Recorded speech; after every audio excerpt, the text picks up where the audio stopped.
lool ci dellu si fi wax dëgg Ndindy Actu moo la seet si tey kër sëñ Fallou ñëw bëggoon rek Mbacke barkeelu ay kàddu ci bis bi tey.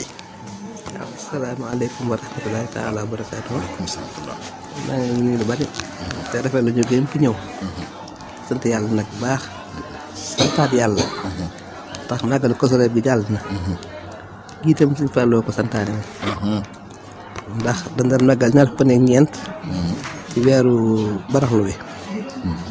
mu bind leetar jox ko Seex Moodu Awa Balla. ne ko da ngeen màggal bis bu sëñ Tuubaa ñëwee woon Ndar.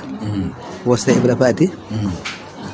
neen ko màggal bis boobu bisu mbégte la. bisu xéewal la. moo waral ñu koy màggal tey. xam ne kon sëñ Fallu moo woote moom Kazu Rajab moo santaane màggal daaru. waaye ñu ngi sant yàlla bu baax. teew gi ñu ko teewee. nañu daaru mos la yam nag ndax fi la nekk. moom suñu cër tam nag. fu ñu fekk rek dana la sant baax dana la ñaanal tam. waaw ñu yàgg koo fekkee. waaw sëñ Fallu nag. waaw ñu xam ne daara ji nag. wax dëgg yàlla ndigal nga ci amoon. yor ko bu yàgg ba léegi. sëñ Mouhamed mii ñu koy fàttali 1989 lañ ko sosoon. nu ngeen def ak njàng mi Mbacke mbaa lépp ngi jàppandi rek. waaw njàng mi nag moom wax dëgg yàlla metti woon na lool nag. wax dëgg yàlla waaye ñu ngi sant yàlla bu baax. ndax njàngale mi li ma la waxoon rek dañ cee am ndigal. ba taxoon ñu tàmbali ko. dañ cee amoon ndigal moom ba tax ñu tàmbali ko. waaye nag ndigal la sant nañ ci yàlla bu baax. waaw ndax daara ji métti woon na waaye tubarkàlla tey moom lépp àgg na. waaw kon ñu sant yàlla bu baax nag. waaw ndax sëñ Fallou moo ñu woon daara ñu jàng. buñ ko waxee fi ñu toll itam. mu sant ci yàlla lool. ñu xam ne nag kon loolu si tënk boobu rek dañ ko war a dëggal. dañ ko war a dooleel ba mu agsi fii tey.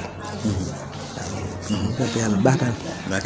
comme Amel wax na daal moom waxaal na lépp. waaw jërëjëf. waaw bëggoon nañu nag Mbacke barkeelu rek ci ndigal yi ak santaane yeeg yooyu parce que gis nañu jamono ji fi mu nekk nii ndaw ñi dafa mel ni da ciy am ñoo xam ne dañuy faral di def ay naka sudul noonu ñu wax ko rek Mbacke ñu yeggee la ko ñu bëggoon nga jël ak soñ ñu xëy na jëmale ko ci ñooñu nga xam ni sëñ Touba wax na ak ñoom maam Thierno wax na ak ñoom sëñ Fall wax na ak ñoom. waaw day maanaam ndigal moom. jëfe rek moo ci am solo. te taalib sëñ Touba képp ko xam-xam ne moom. lam digle woon li yàlla digle la digle ak li Yonent bi sallallahu alayhi wasallam kon moom. fexe ba lépp lu mu digle ñu def ko lu mu tere ñu bàyyi ko. te roy ñi fi njëkkoon. waaw te jéem a def lu baax.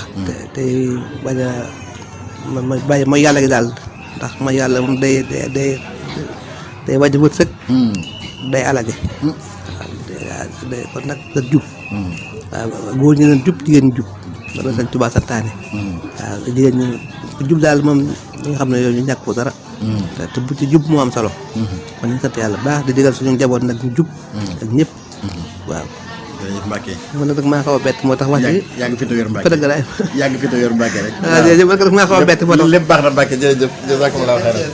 janta ngi jooy maam Cerno Ibrahima weera ngi jooy laylan ba daa bayima ca moomaat sunu weeru koor wa jooy naana fi nuy korom